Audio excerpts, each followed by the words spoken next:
Ma'am अच्छे हैं, आप कैसी हैं? हम अच्छे हैं। तो तैयार हैं आप लोग 1.5 घंटे फिर से बैठने के लिए? हाँ, यस मैम। Okay, good. तो हम लोग टाइम वेस्ट किए बिना आगे स्टार्ट करें। सभी लोग आ गए अभी और आना है किसी को? इतने ही लोग जुड़ते हैं ना?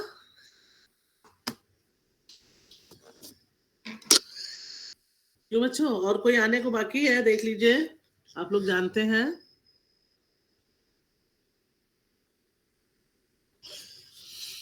और वीडियो एक बार सभी लोग ऑन कर लीजिए।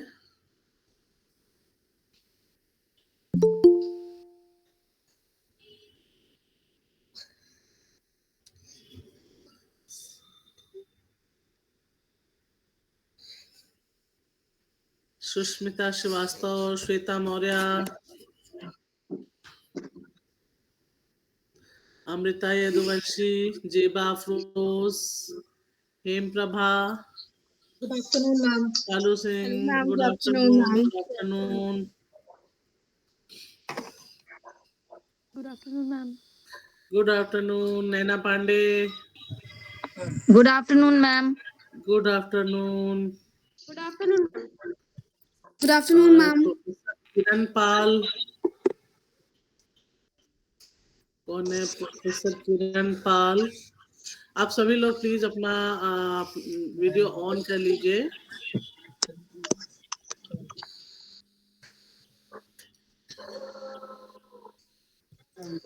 Good afternoon ma'am. ऑन कर लीजिए।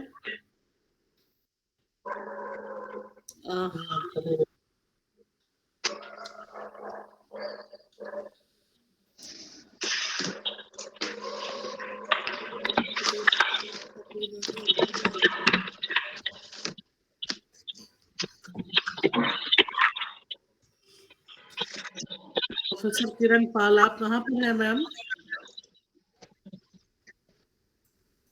किरण पाल,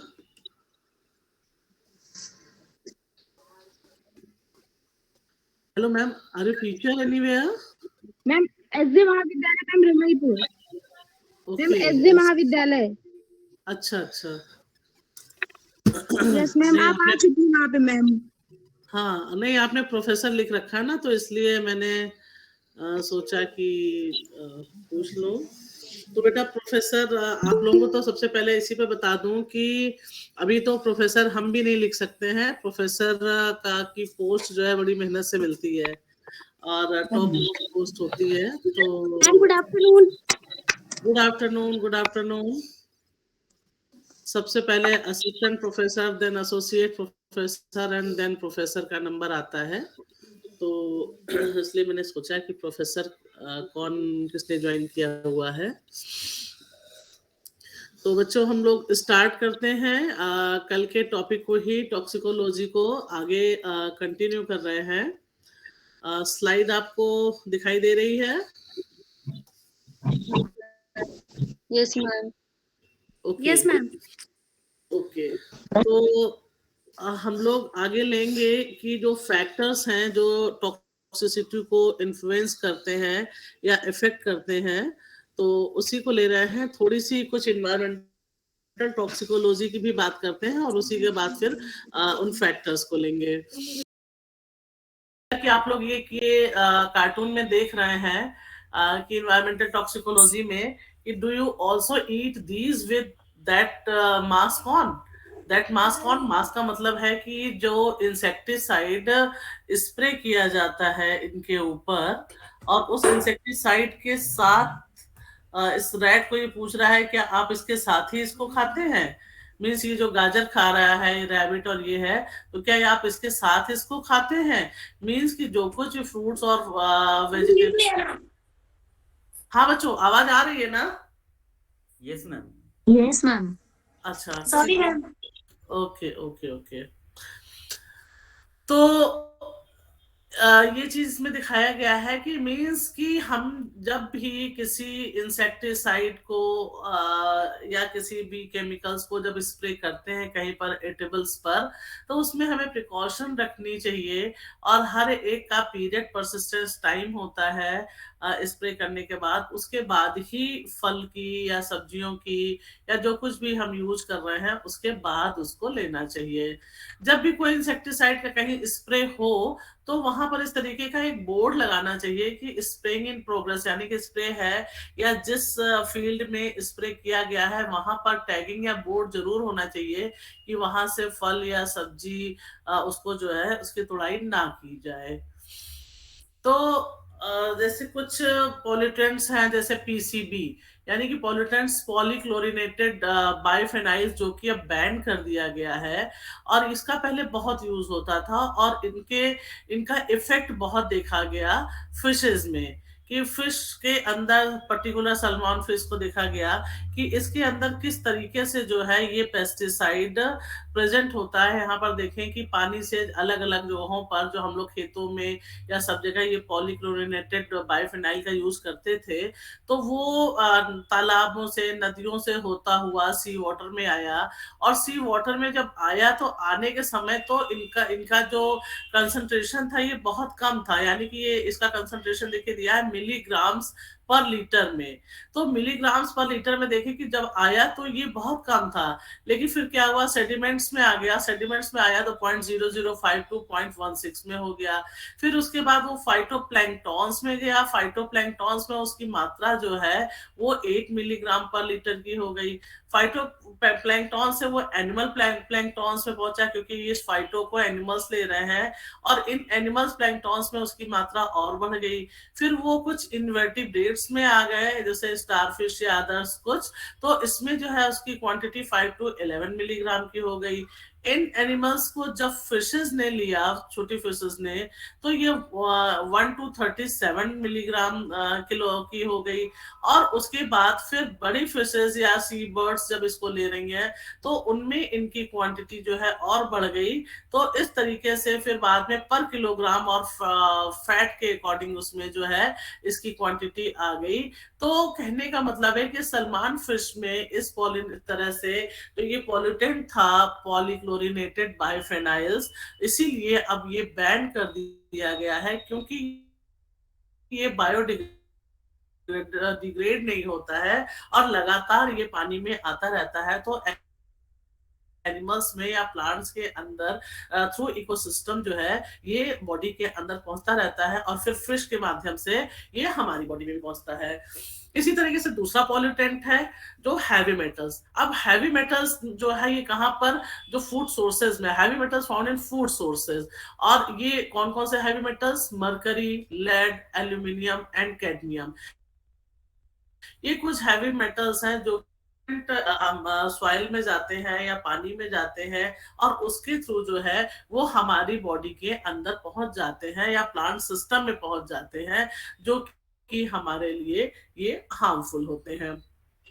हैवी मेटल्स को देखें जैसे lead, copper, mercury, arsenic, cadmium, ये दिखाया गया है कि किस तरीके से ये हमारे ब्लड वेसल्स के अंदर आ जाते हैं और ब्लड वेसल्स के थ्रू हो करके ये ब्लड है और ब्लड के थ्रू पहुंचते हैं हमारे डिफरेंट ऑर्गन के सिस्टम में। अब जब ये हैवी मेटल्स पहुंचते हैं तो क्या क्या ये कॉज करते हैं, ये जो पॉल्यूटेंट्स हैं, एक तो मेमोरी लॉस करते हैं, एलर्जीज, यानी कि अगर नेल से इनहेल करते हैं हम तो ये लंग्स में पहुंचते हैं और एलर्जी की प्रॉब्लम करते हैं। मेंटल कंफ्यूजन, यानी कि ब्रेन के माध्यम से पहुंचते हैं, मेंटल कंफ्यूजन होता है, इरिटेबिलिटी होती है। ब्लड प्रेशर, हार्ट के केस में देखें कि जब ये हैवी मेटल्स की मात्रा ज्यादा होती है ब्लड प्रेशर हाई होता है, हार्ट प्रॉब्लम होती है। मसल्स में मस्कुलर प्रॉब्लम, फैटिक की प्रॉब्लम होती है। डाइजेस्टिव एब्जॉर्प्शन हो जाता है तो डाइजेशन की प्रॉब्लम स्टार्ट हो जाती है। स्किन में बहुत सारे एलर्जी की वजह से बहुत सारे रैशेज आते हैं। पैरों में देखिए कोल्ड फीट, बहुत लोगों के पैर बिल्कुल ठंडे अक्सर होते हैं कि पता नहीं इतनी गर्मी हो रही है फिर भी हाथ पैर बहुत ठंडे होते हैं, पैर पर्टिकुलर बहुत ठंडे होते हैं।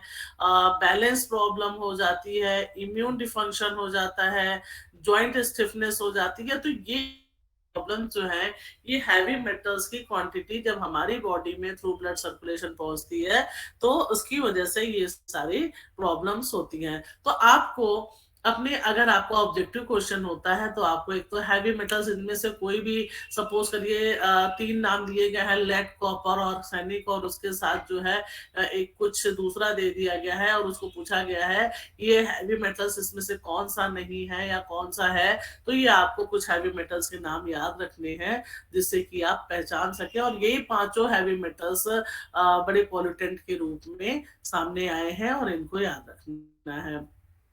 अब उसके बाद जो पॉल्यूटेंट्स हैं वो है इन्वायरमेंटल टॉक्सिकोलॉजी में पेस्टिसाइड।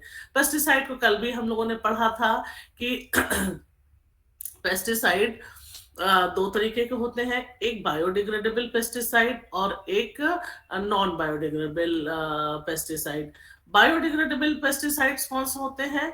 जो कि हम एनवायरनमेंट में जब हम यूज करें वो हमारे पेस्ट को खत्म करें और उसके बाद वो खुद भी खत्म हो जाए।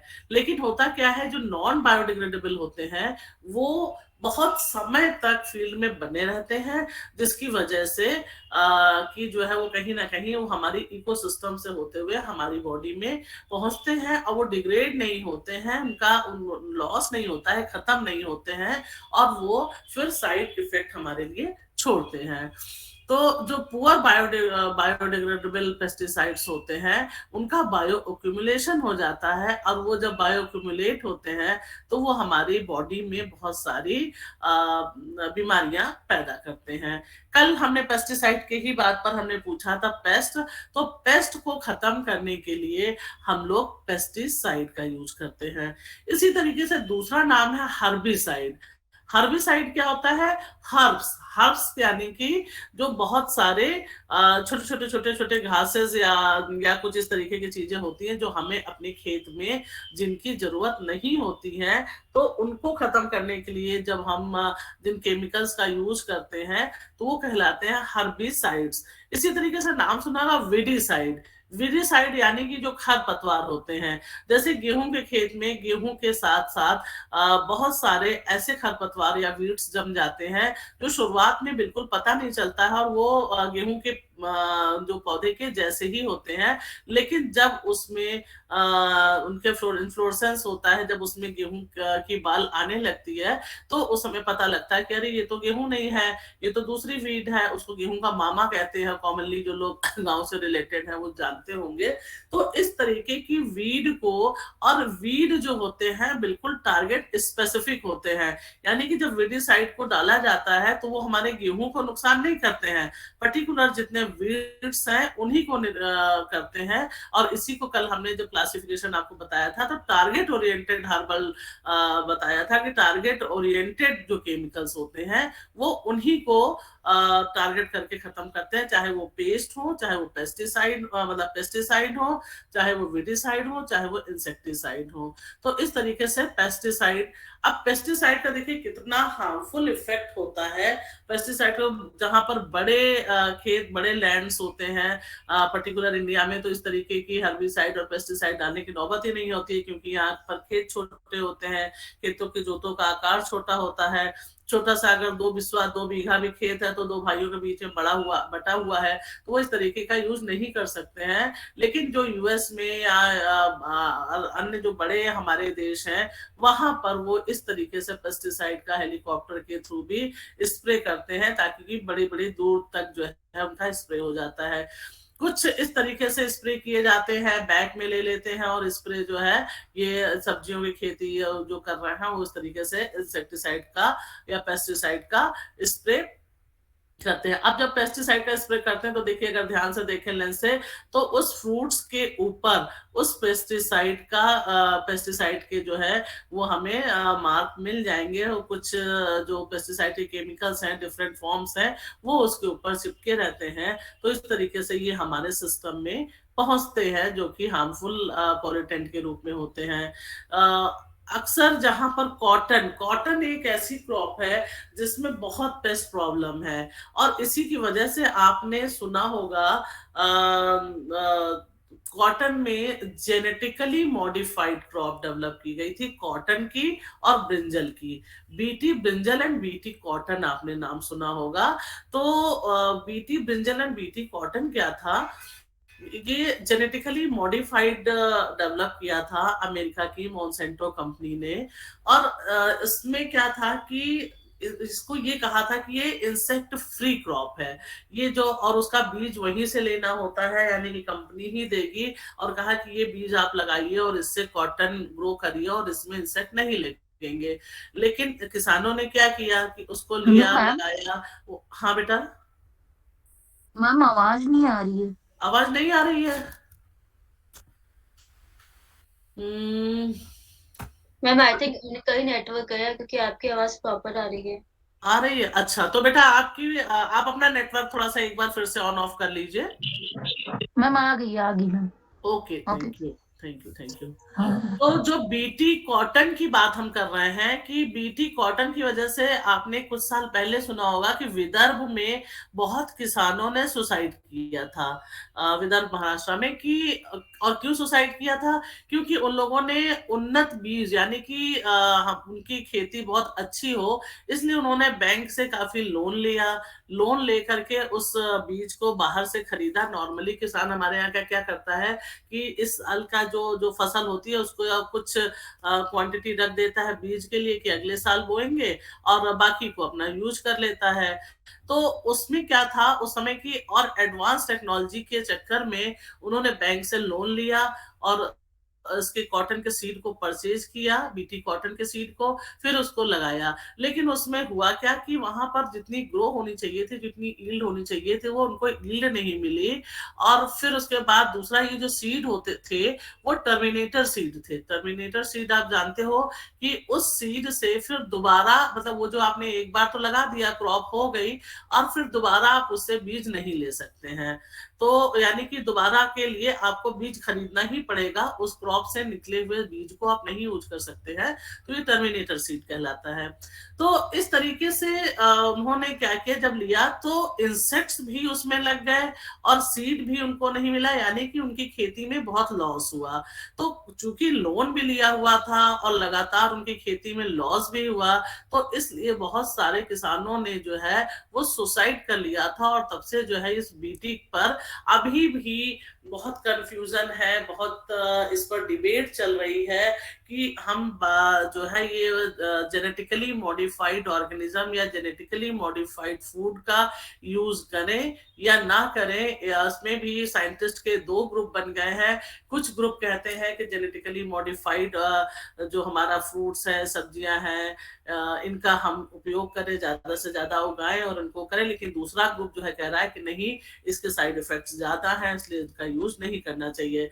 तो ये जो कॉटन फार्मर है, कीड़े लगने की वजह से आप देख रहे हैं कि ये ज्यादातर इस इंसेक्टिसाइड के फॉग में घिरा होता है। अब उसकी वजह से इंसेक्टिसाइड जो कीड़ों को मारने के लिए यूज कर रहा है, वो कहीं ना कहीं वो भी नाक से इनहेल कर रहा है, उसकी बॉडी में भी उस इंसेक्टिसाइड का इफेक्ट हो रहा है।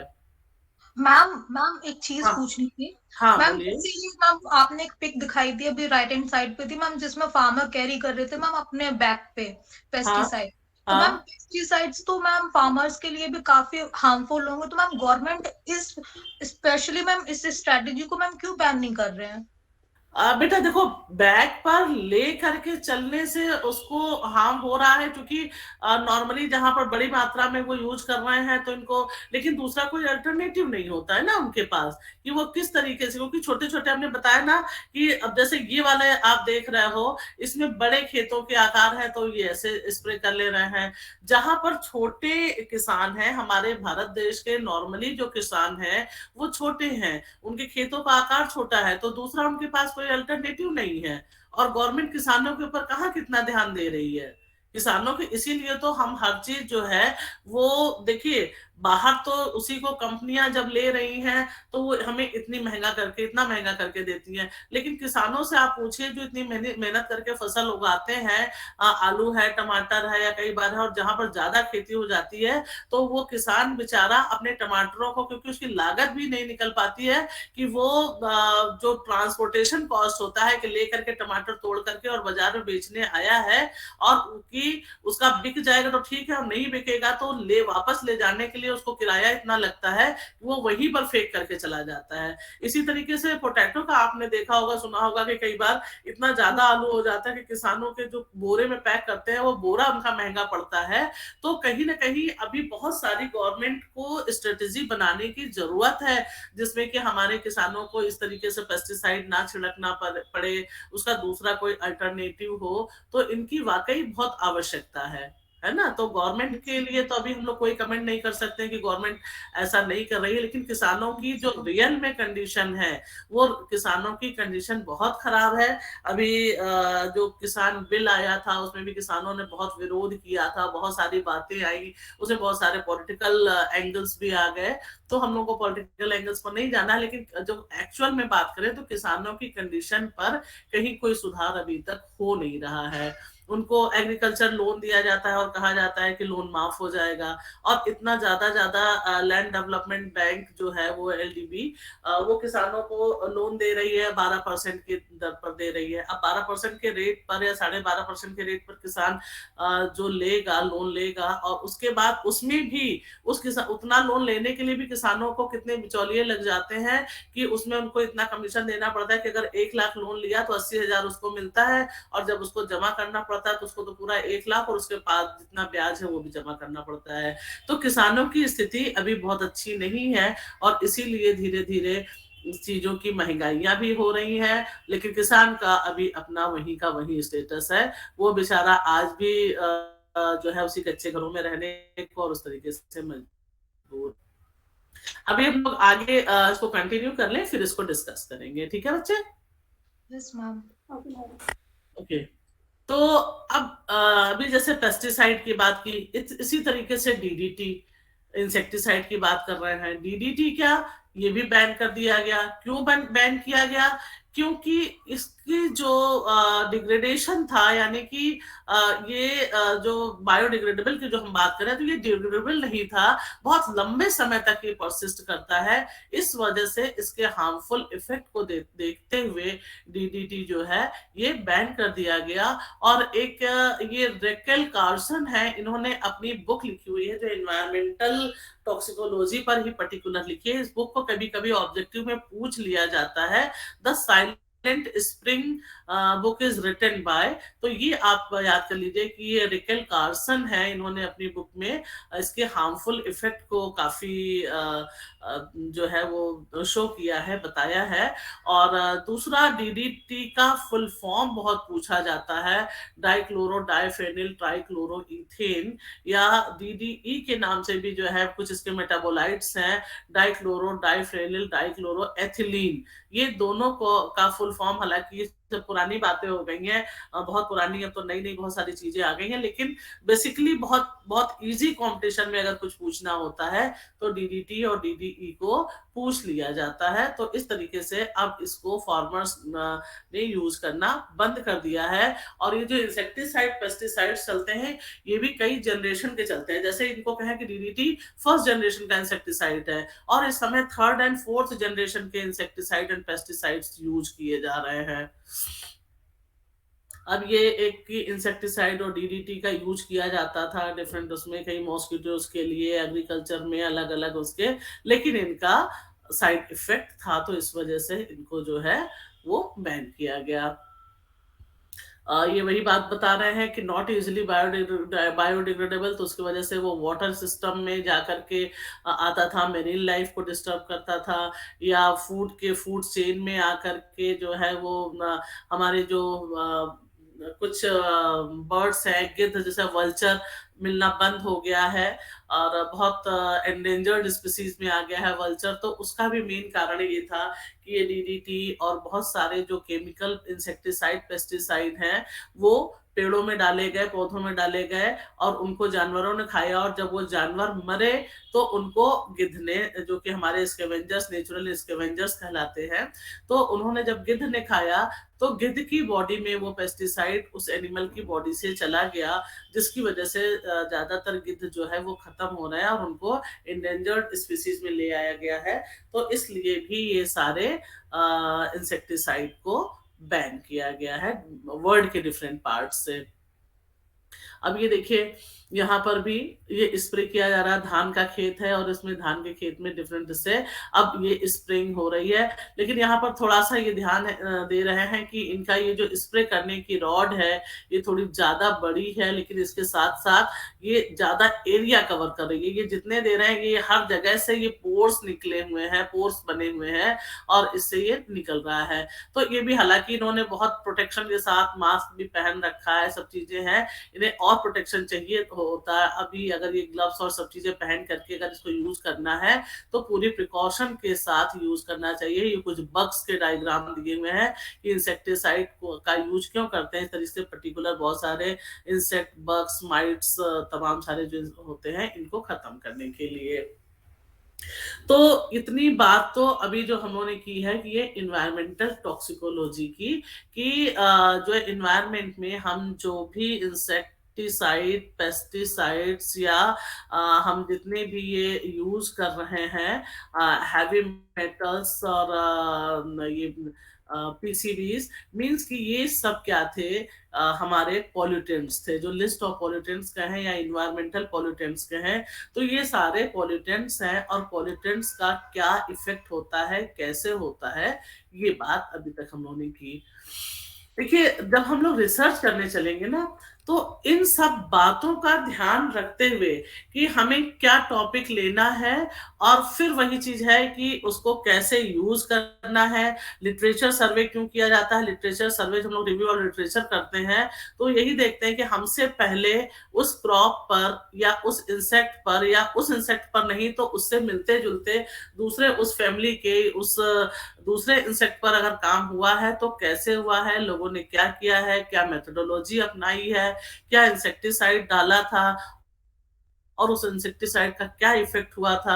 हम जब करेंगे तो हम क्या इंसेक्टिसाइड ले सकते हैं, कितने कंसंट्रेशन पे उन्होंने काम किया था और उनको क्या रिजल्ट मिला, उससे आगे हम क्या ले सकते हैं। सपोज करिए कि उन्होंने किसी चीज को 50 ग्राम में डाला था, इफेक्ट देखा था, तो क्या हम उसको कम मात्रा में डाल करके हम उसका इफेक्ट देख सकते हैं कि क्या वो कम मात्रा में भी अगर इफेक्टिव हो जाए तो हम ज्यादा का यूज क्यों करें। इसलिए हमेशा लोअर टू हायर की तरफ चलते हैं, हायर टू लोअर की तरफ नहीं चलना चाहिए।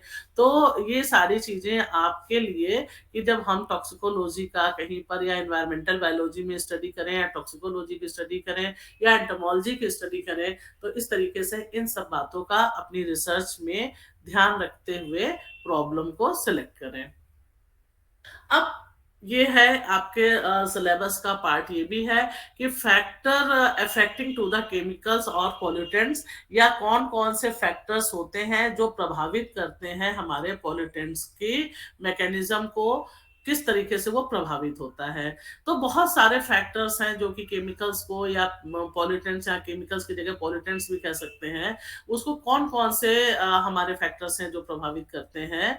तो जैसे physiochemical properties including the functional group.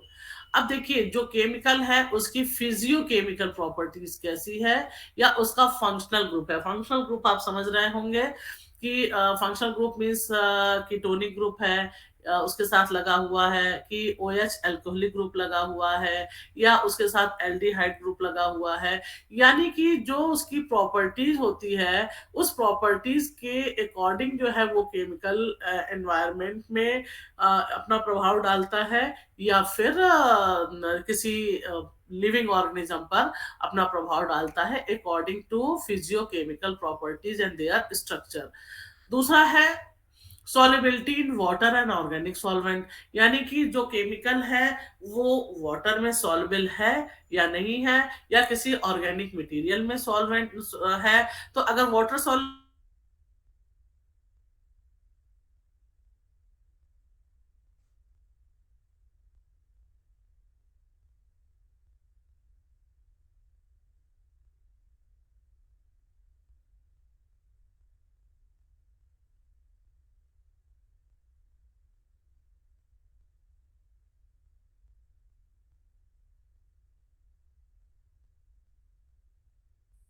Ma'am आपकी आवाज है। मैम का आई थिंक वीडियो वीडियो भी गया। Hello, yes ma'am.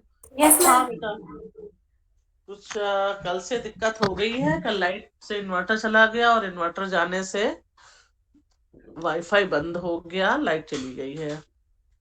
मैं इससे आपको कोशिश करती हूँ मोबाइल के कैमरे से आपको कुछ दिखाने की।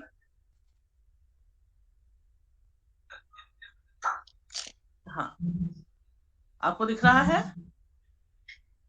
Ma'am Yes, clear ma'am. नहीं दिख रहा। ओके, तो ये जो फिजियोलॉजिकल फैक्टर्स हैं, यानी कि उसकी बायोकेमिकल फिजियोकेमिकल जो प्रॉपर्टीज होती है उसके अकॉर्डिंग।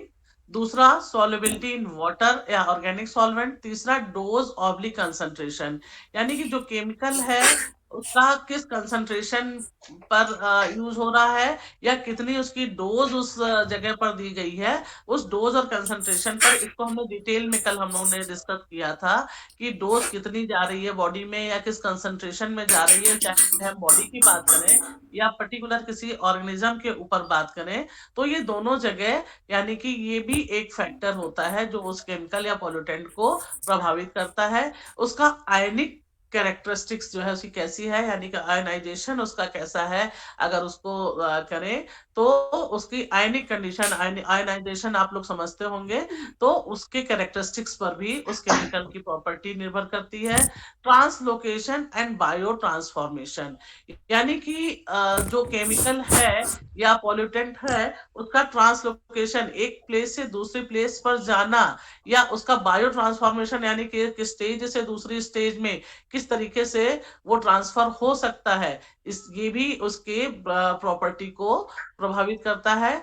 तीसरा है their mode of action. Mode of action उसका क्या है, किस तरीके से वो यूज किया जा रहा है, यानी कि उसको हम थ्रू कांटेक्ट है उसको स्प्रे कर रहे हैं या सिस्टम में जा रहा है, किस तरीके से वो इंसेक्टिसाइड या पेस्टिसाइड या वो केमिकल यूज किया जा रहा है। एंड तू क्या बोल रही है? हाँ तो बेटा। बैठ देने करने क्या कह रही हो मम्मी?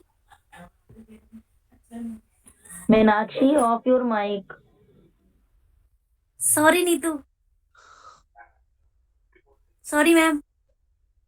ओके बेटा, तो इस तरीके से and interaction with other chemicals, इनको हम लोग डिटेल में अभी लेते हैं कि किस तरीके से। और दूसरा है फैक्टर रिलेटेड टू एक्सपोजर, उसका एक्सपोजर कितना हो रहा है, रूट ऑफ एक्सपोजर क्या है, एक्सपोजर का सिस्टम क्या है एंड एक्सपोजर का ड्यूरेशन क्या है, ये भी उस केमिकल की फिजिबिलिटी को प्रभावित करते हैं।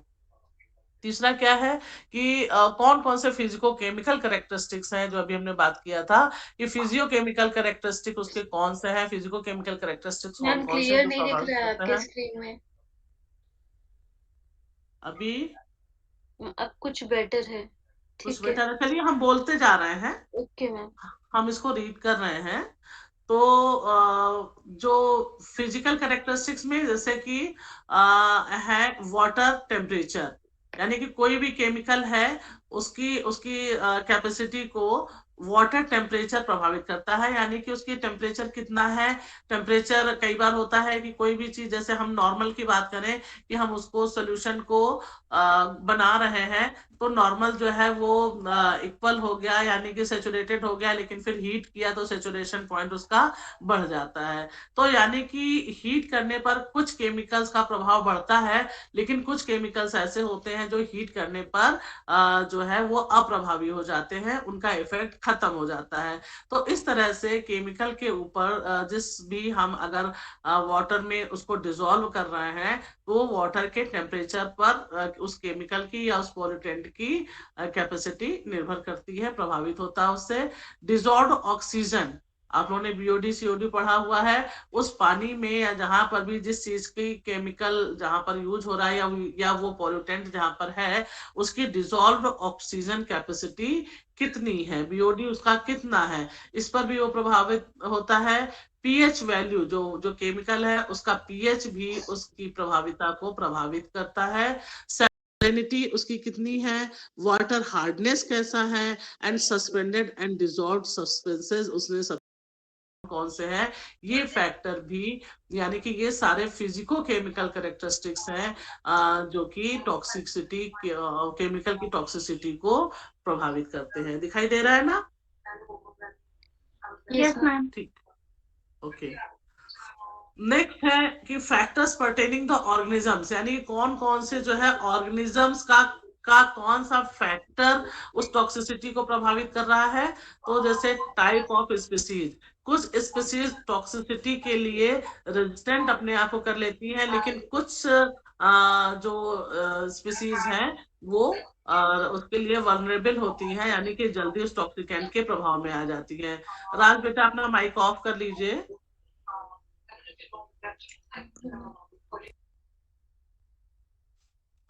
दूसरा सेक्स, यानी कि मेल और फीमेल के केस में भी है। ये भी अभी हम लोग आगे डिस्कस कर रहे हैं। सेक्स है, एज है, स्टेजेस ऑफ लाइफ साइकिल है, and weight and size of individuals, health and nutritional status, seasonal physiological state, and acclimation of individuals. ये सारे फैक्टर्स हैं जो कि एक पॉल्यूटेंट की टॉक्सिसिटी को प्रभावित करते हैं। फिर abiotic and biotic modifying factors हैं, यानी कि एबायोटिक एंड बायोटिक फैक्टर कौन कौन से जो उसको प्रभावित करते हैं। एबायोटिक फैक्टर आप जानते हो और बायोटिक फैक्टर के बारे में जानते हैं। कोई बताएगा एबायोटिक फैक्टर्स क्या होते हैं और बायोटिक फैक्टर्स क्या होते हैं। मैम एनवायरमेंट में एबायोटिक और बायोटिक फैक्टर्स में क्या डिफरेंस होता है। टेम्परेचर, एबायोटिक मैम, हाँ एबायोटिक फैक्टर्स जो होते हैं जैसे टेम्परेचर हो गया। हाँ, वेरी गुड। बायोटिक्स में मैम जो भी मैम्स हो गए, एनिमल्स हुए। हाँ, बायोटिक में जो लिविंग बीइंग्स हैं, चाहे वो प्लांट्स की है, एनिमल्स की, ये सारे बायोटिक हो गए। बैक्टीरिया है, वायरस है, ये सारे बायोटिक फैक्टर्स हो जाते हैं। जबकि एबायोटिक फैक्टर्स में हीट, टेम्परेचर, लाइट, ये सारी चीजें जो है ये सब एबायोटिक फैक्टर्स होते हैं। तो इस तरीके से किसी भी केमिकल की टॉक्सिसिटी जो है वो बायोटिक और एबायोटिक फैक्टर्स से भी प्रभावित होती है। अब factors that influence the toxicity, इसमें से कौन कौन से कुछ 5 जो है ये केमिकल्स के ये फैक्टर्स होते हैं जो कि इनको 4 पार्ट्स में या 4 सेक्शंस में डिवाइड किया गया है। और वो सेक्शंस कौन कौन से हैं। पर्टेनिंग ऑफ केमिकल्स, यानी कि factors pertaining of chemicals, factors pertaining to exposure, factors pertaining to surrounding medium, and factors pertaining to organisms। यानी कि हम ये कहें कि जो टॉक्सिसिटी प्रभावित होती है वो किससे किसके, कि वो केमिकल कौन सा है, उसका एक्सपोजर कितना हो रहा है, उसके चारों तरफ का मीडियम कैसा है, और वो किस ऑर्गेनिज्म पर हो रहा है। अगर हम मेन बात करें तो ये 4 फैक्टर्स ऐसे हैं कि केमिकल की क्वालिटी, उसका एक्सपोजर, उसके चारों तरफ का मीडियम और उसका वो पर्टिकुलर ऑर्गेनिज्म, ये 4 हैं जिन पर की जो कि ये फैक्टर्स दैट इन्फ्लुएंसिंग टॉक्सिसिटी। अब एक एक को हम लोग लेके चलें कि फैक्टर्स पर्टेनिंग टू केमिकल्स में कौन कौन से, जैसे कि भी बात किया कि फिजिको केमिकल कैरेक्टरिस्टिक्स जो है ये उसको प्रभावित करती है। और फिजिको केमिकल कैरेक्टरिस्टिक्स में क्या क्या, जैसे कि उस केमिकल की solubility, vapour pressure, ionisation, functional group, अब ये सारी हमने अभी पीछे भी डिटेल में बताई थी। ये इन सारे पर उस केमिकल कंपोजिशन जो है ये यानी कि उसका प्रभावित करता है टॉक्सिसिटी को। दूसरी चीज पोलर, यानी कि hydrophilic chemicals and lipophilic chemicals. तो हाइड्रोफिलिक केमिकल्स क्या है, हाइड्रोफिलिक का मतलब क्या हुआ, हाइड्रो वर्ड जुड़ा हुआ है वाटर से, कहीं पर भी आया तो वाटर में, और फिलिक में हम कह सकते हैं सॉल्युबल। तो जो वाटर में सॉल्युबल या वाटर से जुड़े वाले जो केमिकल्स होते हैं वो हमारे are not easily soluble in lipid. जो वाटर वाले केमिकल्स हैं उनमें डिसॉल्व केमिकल्स हैं वो लिपिड में सॉल्युबल नहीं होते हैं, और लिपिड में सॉल्युबल ना होने की वजह से वो हमारी बॉडी के अंदर इजिली जो है वो पेनिट्रेट नहीं कर पाते हैं, नहीं आ पाते हैं। लेकिन जो नॉन पोलर या लिपोफिलिक सब्सटेंसेस होते हैं या लिपोफिलिक केमिकल्स होते हैं वो केमिकल लिपिड में या फैट में सॉल्युबल होते हैं, और फैट में सॉल्युबल होने की वजह से जो हमारी स्किन है, हमारी प्लाज्मा मेम्ब्रेन है, वो किसकी बनी है? प्रोटीन लिपिड की बनी होती है। तो इस वजह से वो सॉल्वेंट उसमें जो है डिजॉल्व हो जाती है, सॉल्वेंट ऑर्गेनिक सॉल्वेंट है वो लिपिड में, इस वजह से वो इजीली पेनिट्रेट करती है लिपोप्रोटीन लेयर को, हमारी मेम्ब्रेन लेयर को, और इस तरीके से वो हमको प्रभावित करती है या हमारी बॉडी के अंदर एंटर करती है। तीसरा है डोज और कंसंट्रेशन ऑफ केमिकल। इसको भी हमने बताया ही था कि डोज और उसका कंसंट्रेशन किस तरीके से टॉक्सिसिटी को प्रभावित करता है, यानी कि ज्यादा डोज अगर देते हैं chemical induces toxicity effect and account of its interaction with appropriate receptors. The effect is directly related to concentration of the chemical at the target site, and the concentration at target site is often directly proportional to dose concentration of the chemical exposed. The lower dose of chemical cause less effect, whereas higher dose may cause pronounced effect. Thus, toxicity of chemical is directly proportional to its dose and concentration. तो हम dose और concentration की बात हमने की थी। Translocation की बात करें कि ट्रांसलोकेशन यानी कि कुछ इंसेक्टिसाइड के या टॉक्सिकेंट्स के दो इफेक्ट होते हैं, एक तो लोकल होता है और दूसरा सिस्टेमिक होता है। लोकल इफेक्ट यानी कि कहीं पर इंसेक्टिसाइड या वो टॉक्सिक मटेरियल जहां पर गिरा वहीं पर उसने अपना प्रभाव डाल दिया। दूसरा क्या होता है, उस जगह से ट्रांसफर होके जाता है, यानी कि अगर बॉडी पे है तो बॉडी से पेनिट्रेट होकर के हमारे सिस्टम में आ जाता है, या प्लांट्स में वो टॉक्सिक मटेरियल गया तो प्लांट्स के सिस्टम में आ जाता है और फिर वो अपना प्रभाव दिखाता है। उसको इंसेक्ट ने खाया तो इंसेक्ट के ऊपर प्रभाव डालता है। या कुछ ऐसे होते हैं इंसेक्ट को कि इंसेक्ट के ऊपर अगर वो केमिकल डाला गया तो इंसेक्ट तुरंत मर जाता है, यानी कि डलते ही मर जाता है। और कुछ इंसेक्ट डालने से कुछ फर्क नहीं पड़ता है, जैसे हमने एग्जांपल बताया था कि माइट्स या बीटल्स के ऊपर कवरिंग होती है, जिसकी वजह से कोई केमिकल ऊपर आप छिड़क दो वो उनके बॉडी के अंदर नहीं जाएगा और उनपे कोई फर्क नहीं पड़ता है। लेकिन ऐसे में जिस प्लांट की पत्तियों को खा रहे हैं तो वहां पर अगर हमने सिस्टेमिक इंसेक्टिसाइड डाल दिया तो प्लांट के सिस्टम में अब्जॉर्ब होकर चले जाते हैं और फिर पत्तियों में जो है वो रहता है, और जब पत्तियों को वो बीटल खाता है तो उसकी वजह से वो खत्म होता है। दूसरे कुछ ऑर्गेनिक आप लोगों ने इंसेक्टिसाइड पेस्टिसाइड पढ़े होंगे, वो काम करते हैं। जैसे आपने बैक्टीरियल इंसेक्टिसाइड पढ़ा होगा। बैक्टीरियल इंसेक्टिसाइड में अगर हम नाम लें तो इसे कहलाता है, एक बड़ा फेमस है बेसिलस थुरिंजिएंसिस। बेसिलस थुरिंजिएंसिस क्या करता है कि ये एक ऐसा बैक्टीरिया है जो पत्तियों पर इसका स्प्रे कर दिया जाता है, पानी में मिलाकर के स्प्रे कर दिया गया। स्प्रे करने के बाद क्या होता है, इसको जो मोस्टली कैटरपिलर जो पत्तियों को खाते हैं, वो कैटरपिलर जैसे ही खाता है तो बैक्टीरिया क्या करता है, जैसे उस कैटरपिलर की बॉडी में जाता है तो थ्रोट रीजन में ही ये मल्टीप्लाई करता है, और इतना मल्टीप्लाई हो जाता है, अपनी संख्या को इतनी बढ़ा लेता है कि उस कैटरपिलर के थ्रोट को चोक कर देता है, और फिर वो और पत्ती खा ही नहीं पाता है, और पर्टिकुलर वो उस कैटरपिलर की वहीं पर डेथ हो जाती है। तो यानी कि इससे दूसरे ऑर्गेनिजम्स भी प्रभावित नहीं होते हैं, और ये सिलेक्टिव टॉक्सिसिटी है, यानी कि पर्टिकुलर टारगेट ओरिएंटेड है और उसी को ये हिट करता है, और कैटरपिलर के लिए स्पेसिफिक होता है बेसिलस थुरिंजिएंसिस, जो कि सेफर इंसेक्टिसाइड है। ह्यूमन बीइंग के ऊपर इसका कोई प्रभाव नहीं पड़ता है। तो इस तरीके से ये local effect and systemic effect के इंसेक्टिसाइड होते हैं जो ट्रांसलोकेशन ऑफ टॉक्सिकेंट्स की बात करें।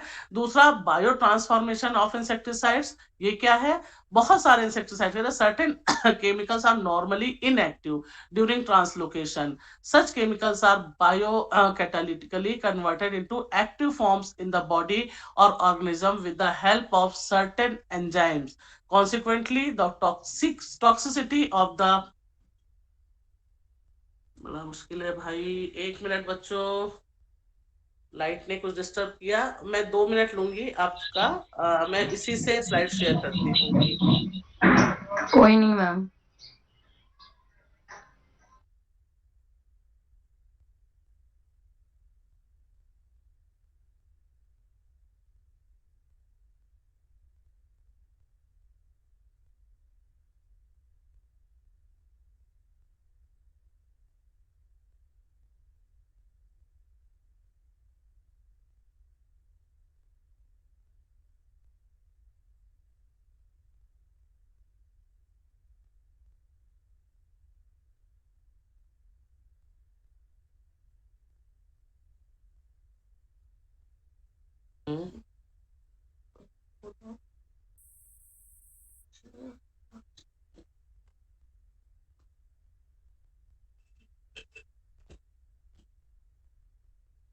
हाँ बच्चों, स्लाइड दिख रही है?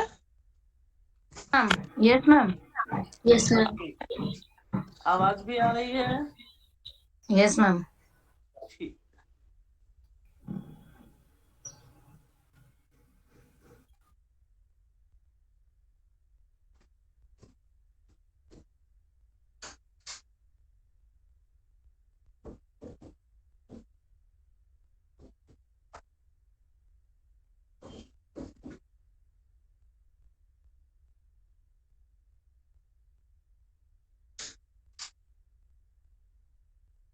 हाँ, हम लोग यहाँ पर थे कि बायो ट्रांसफॉर्मेशन।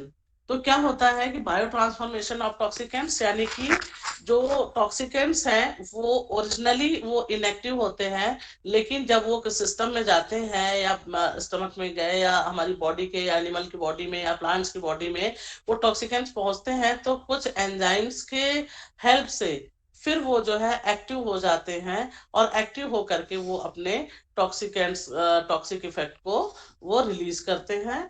और इसी तरीके से कह रहे हैं, however in certain other cases active xenobiotics are converted into their inactive forms during translocation and these forms are often stored in a non target and relatively inactive tissue.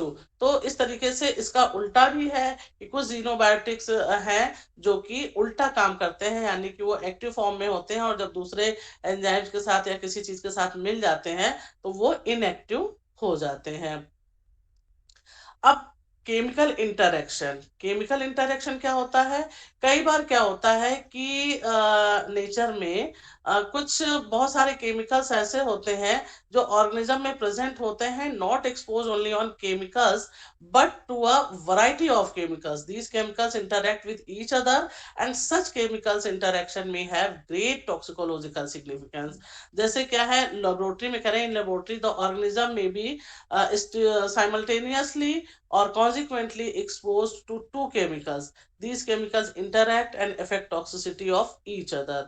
तो इस तरह से these interaction may cause 3 types of toxic effect, यानी कि chemical का जो interaction होता है, दो केमिकल्स हैं, दोनों केमिकल्स ने एक ने अपना प्रभाव दिखाया, दूसरे ने अपना प्रभाव दिखाया, लेकिन दोनों केमिकल इंटरैक्ट करके एक तीसरा प्रभाव भी दिखा देते हैं। तो इस तरीके से ये कहलाता है केमिकल इंटरेक्शन, यानी कि उस दोनों केमिकल्स के 3 टॉक्सिक इफेक्ट हो जाते हैं, दोनों के इंडिविजुअल इफेक्ट और तीसरा इफेक्ट जो है दोनों का कंबाइंड इफेक्ट। तो ये कहलाता है केमिकल का इंटरएक्शन।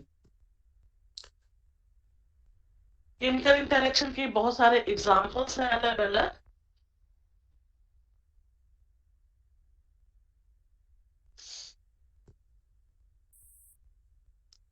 अब केमिकल इंटरेक्शन का देखिए क्या होता है, प्रभाव क्या होता है कि जब कह रहा है कि the combined effect of two chemicals may be equal to sum the effect of each chemicals when given alone, this type of interaction is considered as additive. कई बार हम लोग कहते हैं ना कि किसी चीज का कि ये एडिटिव है, यानी कि जब दो केमिकल्स हैं और दोनों का प्रभाव बराबर हो रहा है तो वो चीज जो है एडिटिव कहलाती है। दूसरा टाइप क्या है, the combined effect of two chemicals to organism exposed may be greater than the sum of this type of interaction is designed as synergetic effect, जब दोनों का उसका होता है। तो इस तरीके से के जो है एग्जांपल है जैसे कार्बन टेट्राक्लोराइड का इफेक्ट एंड इथेनॉल का इफेक्ट ऑन लिवर, और इससे जो है एक्सपोजर होता है सिगरेट स्मोकिंग और इसका लंग्स के ऊपर इफेक्ट हो रहा है। तो ये कैसा है, दो केमिकल्स का इफेक्ट होता है और दोनों का सिनर्जेटिक इफेक्ट हो रहा है उसका कि एथेनॉल यानी कि अल्कोहल भी ले रहे हैं और सिगरेट भी ले रहे हैं, तो इनका दोनों का कंबाइंड इफेक्ट हो रहा है और कार्बन टेट्राक्लोराइड के रूप में और एथेनॉल के रूप में। तीसरा है combined effect of two chemicals of organism exposed may be less than sum of this type of interaction is termed as antagonistic. For example इसमें कह रहे हैं chylation of heavy metals by डेमेक्रोपॉल। तो इस तरीके से ये 3 है, तीनों का हम लोग ये करें कि केमिकल इंटरेक्शन का इफेक्ट क्या करें कि have no effect on their toxicity. Toxicity पर इंटरेक्शन का कोई प्रभाव नहीं हो सकता है। टॉक्सिसिटी इनके इंटरएक्शन की वजह से बढ़ सकती है या टॉक्सिसिटी इंटरएक्शन की वजह से घट सकती है। नो एग्जाम्पल से हमको सिनर्जेटिक एंटागोनिस्टिक इफेक्ट की वजह से हमको ये रिजल्ट मिला है कि जब इंटरएक्शन दो केमिकल का होता है तो कोई इफेक्ट ना हो, टॉक्सिसिटी बढ़ जाती हो या टॉक्सिसिटी कम हो जाती हो। अब जो अगला है factor pertaining to exposure, exposure का क्या प्रभाव पड़ रहा है हमारे इसके ऊपर। तो नमन देखो एमसीवी तो नहीं गिरी है, एमसीवी चेक करो। द टॉक्सिकेंट एक्सपोजर का रूट क्या क्या होता है, उसके अकॉर्डिंग भी जो है वो इंसेक्टिसाइड या टॉक्सिसिटी प्रभावित होती है। रूट का मीन्स क्या हुआ कि वो डर्मल है यानी कि स्किन के थ्रू जा रहा है, ओरल जा रहा है, या इनहेलेशन के द्वारा यानी कि सांस के द्वारा उसका एक्सपोजर हो रहा है, या फिर इंट्रापेरिटोनियल हो रहा है। इंट्रापेरिटोनियल आप लोग जानते होंगे कि स्किन के नीचे पेरिटोनियल लेयर पे जब कोई चीज इंजेक्ट की जाती है, जैसे इंसुलिन का इंजेक्शन इंट्रापेरिटोनियल होता है, या इंट्रामस्कुलर हो रहा है जो आईएम इंजेक्शन जाते हैं उसके थ्रू जा रहा है, या सबक्यूटेनियस यानी कि स्किन के ठीक नीचे दिया जा रहा है, या इंट्रावेनस है इंजेक्शंस हैं। इस तरीके से यानी कि ये सारे एक्सपोजर के रूट हैं कि किस तरीके से वो केमिकल बॉडी में या ऑर्गेनिज्म की बॉडी में पहुंच रहा है, उस पर जो है टॉक्सिसिटी प्रभावित करती है, होती है, उसका इफेक्ट होता है। जैसे अगर कोई चीज हमारे डायरेक्ट इंट्रावेनस होता है, अगर वेन्स में यानी कि ब्लड में डायरेक्ट पहुंच जाता है, तो आप जानते हैं कि ये सबसे पहले इफेक्टिव होता है इंट्रावेनस वाला।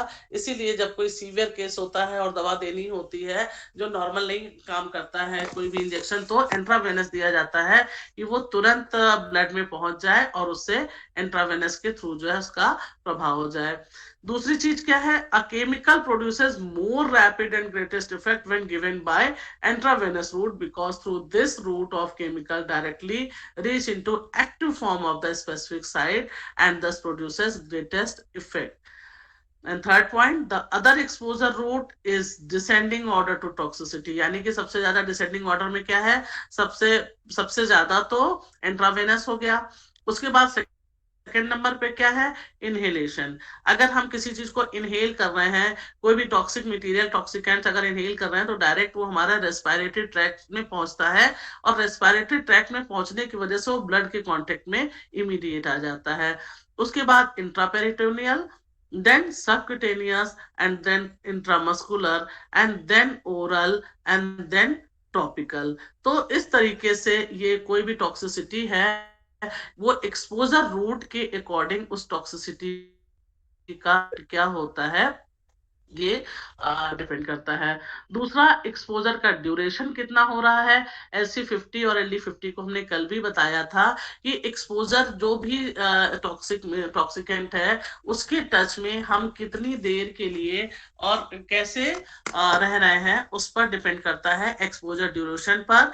कि LC50 यानी कि लीथल कंसंट्रेशन बताया था हमने कि वो कंसंट्रेशन जिस पर कम से कम हमको 50% की मॉर्टेलिटी मिलती हो, और इसी तरह से LD50 है वो डोज जिसपे कम से कम 50% की इंसेक्ट की या जहां पर भी हम उसको यूज कर रहे हैं उसका प्रभाव, मॉर्टेलिटी ना कहें बल्कि उसका 50% इफेक्ट जो है वो हमें दिख रहा हो, तो उस पर भी जो है हमारी टॉक्सिकेंट्स की टॉक्सिसिटी डिपेंड करती है और उसके एक्सपोजर पर।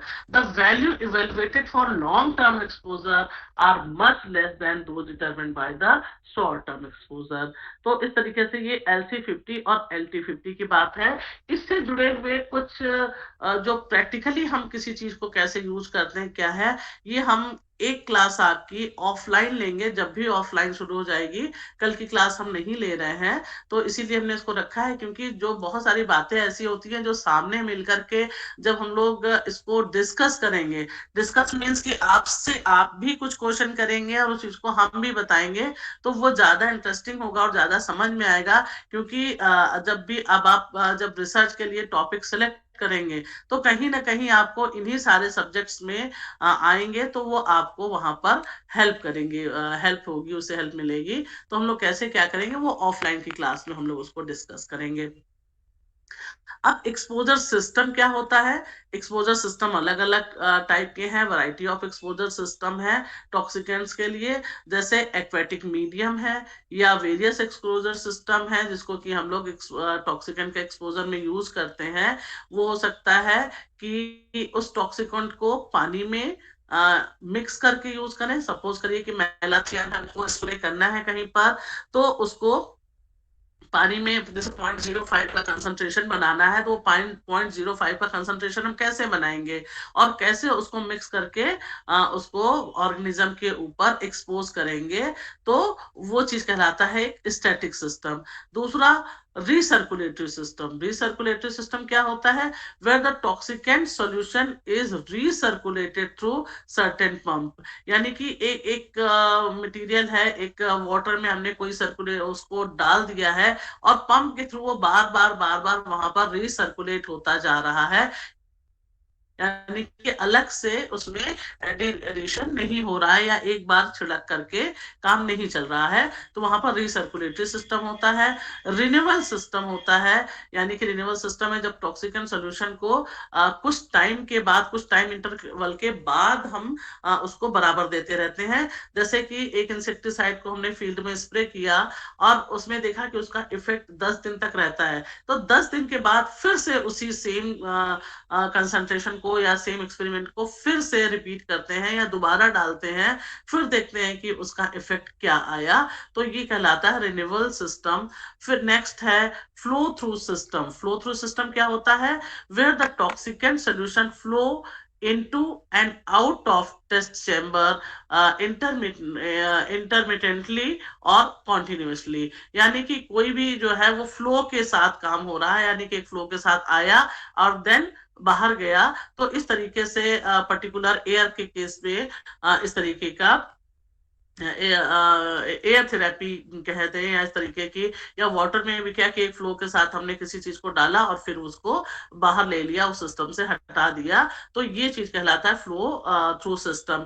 ये सारे सिस्टम जब आप लोग अपना कोई भी एक्सपेरिमेंट प्लान करते हैं, तो वहां पर आपको मेथोडोलॉजी में सब चीजें देनी पड़ती हैं कि हम ये जो इंसेक्टिसाइड यूज करेंगे ये किस सिस्टम में हम उसको यूज करेंगे, स्टैटिक सिस्टम में डालेंगे या रिसर्कुलेटरी सिस्टम में डालेंगे, रिन्यूअल सिस्टम में डालेंगे। ये सब टर्मिनोलॉजी को आपकी अपनी एक्सपेरिमेंट की मेथोडोलॉजी में आपको यूज करना पड़ेगा। इसलिए ये सारे सिस्टम को या जो टर्मिनोलॉजी हम जितनी बता रहे हैं सब आपकी बहुत काम आने वाली है सिनॉप्सिस बनाने में। नेक्स्ट है factors pertaining to the surrounding medium. अब जो सराउंडिंग मीडियम है वो फैक्टर कैसे हमारे टॉक्सिकेंट को प्रभावित कर रहा है। अब इसको बताया था वाटर टेम्परेचर। वाटर टेम्परेचर क्या है? जैसे चेंजेस होता है वाटर में, तो वाटर के टेम्परेचर में अगर बढ़ता है तो क्या होता है, कई बार टॉक्सिकेंट्स की कैपेसिटी बढ़ जाती है, और कई बार क्या होता है कि बहुत ज्यादा अगर हॉट वाटर हो गया तो उसकी टॉक्सिसिटी कम हो जाती है। तो इस तरीके से उस केमिकल जो वाटर टेम्परेचर है वो केमिकल की टॉक्सिसिटी को प्रभावित करता है। उसमें डिसॉल्व ऑक्सीजन जो है वो उसकी टॉक्सिसिटी को भी प्रभावित करती है। जैसा कि इसमें देखिए लिख रहा है कि fresh water can dissolve 14.6 milligram per litre level of oxygen at 0 degree centigrade which gradually decrease to 9.1 milligram with increase of temperature. यानी कि जब टेम्परेचर बढ़ाते हैं तो वहां पर जो है वो उसका ऑक्सीजन लेवल जो होता है वो कम होता जाता है। तो इस तरीके से फिर क्या कह रहा है, with increase in temperature up to 20 degree centigrade and reaches to the level 7.5। यानी कि जैसे जैसे टेम्परेचर बढ़ाया उसका ऑक्सीजन लेवल कम होता गया। और तो ये क्या शो करता है कि oxygen is essentially required for respiration by the organism. तो टेम्परेचर जब बढ़ता जा रहा है तो वहां पर ऑक्सीजन कम होती जा रही है, यानी कि ऑक्सीजन और टेम्परेचर का वहां पर डायरेक्ट रिलेशन हो रहा है, तो इसलिए thus it might be expected reduction is dissolve oxygen content of water impose stress on the aquatic organism, तो which may greatly increase the toxicity of a chemical in water। तो जब temperature बढ़ेगा, oxygen कम हो जाएगा, toxicity अपने आप पता चल रही है कि टॉक्सिसिटी वाटर की बढ़ती जाएगी। इसी तरीके से जो पीएच है, पीएच भी जो है टॉक्सिसिटी को प्रभावित करता है। ये सब आपके सिलेबस की बातें हैं, इसलिए इसका स्क्रीनशॉट आप जरूर ले लें कि पीएच किस तरीके से उसको टॉक्सिक केमिकल्स को करता है। पीएच का मतलब हो गया हाइड्रोजन आयन कंसंट्रेशन। तो the toxicity of ammonia is known to be greatly affected by pH of the water.